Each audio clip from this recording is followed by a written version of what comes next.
नमस्कार, मैं अंजना और आप देख रहे हैं कर्म कसौटी न्यूज। आइए बढ़ते हैं आज की बड़ी खबर की ओर। नसरल्लाह सफीद्दीन की तरह खात्मा ना कर दे इजराइल, इसलिए ईरान में छुप गया नया Hezbollah chief Naeem Qassam. Israel को आंख दिखाने वाला हिजबुल्लाह सबसे मुश्किल और संकट के दौर से गुजर रहा है। इजरायली एयर स्ट्राइक में पहले हिजबुल्लाह चीफ नसरल्लाह और फिर उसके ममेरे भाई सफीद्दीन की मौत से लेबनान के अंदर दहशत भरा माहौल है।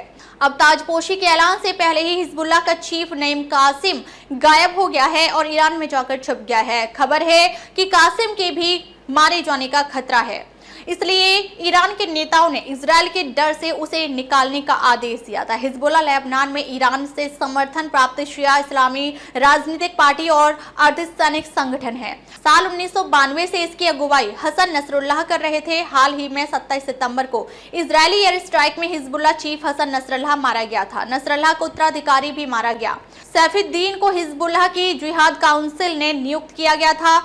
वो हिजबुल्लाह की वित्तीय और प्रशासनिक मामलों की देखरेख कर रहा था। उसे नसरल्लाह के उत्तराधिकारी के तौर पर भी देखा जा रहा था।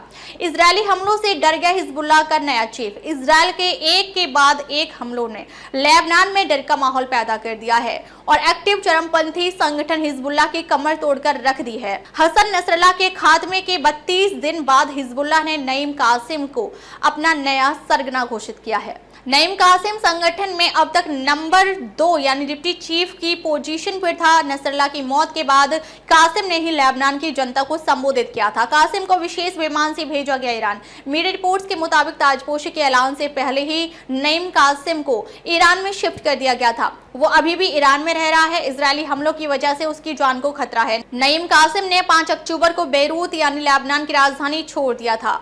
उसे ईरान के विदेश मंत्री अब्बास अरागची के विमान से तेहरान ले जाया गया है। इसी विमान का उपयोग अब्बास अरागची ने लेबनान और सीरिया की राजकीय यात्रा के दौरान किया था। नसरल्लाह का डिप्टी रहा कासेम।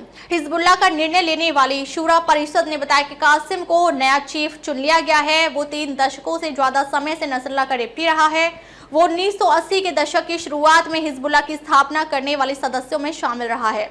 बयान में कहा गया है कि हिजबुल्लाह ने जीत हासिल करने तक नसरल्लाह की नीतियों पर चलने की शपथ दोहराई है। दम घुटने से मारा गया था नसरल्लाह। नसरल्लाह के मारे जाने के बाद नईम कासेम ही संगठन में कार्यवाहक प्रमुख के तौर पर काम संभाल रहा है।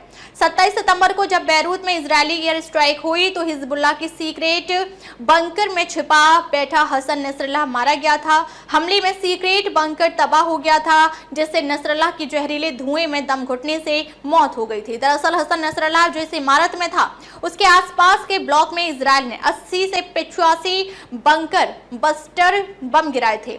बंकर बस्टर यानी जमीन की गहराई में बने अड्डों को खत्म करने वाले बम। ये सतह के काफी नीचे जाकर भी तबाही मचाते हैं। बम गिरने से 30 फीट गहरा गड्ढा हो गया था। अब तक के लिए बस इतना ही। फिर मिलते हैं कुछ ऐसे ही बड़ी खबर के साथ। तब तक के लिए नमस्कार और देखते रहिए कर्म कसौटी न्यूज।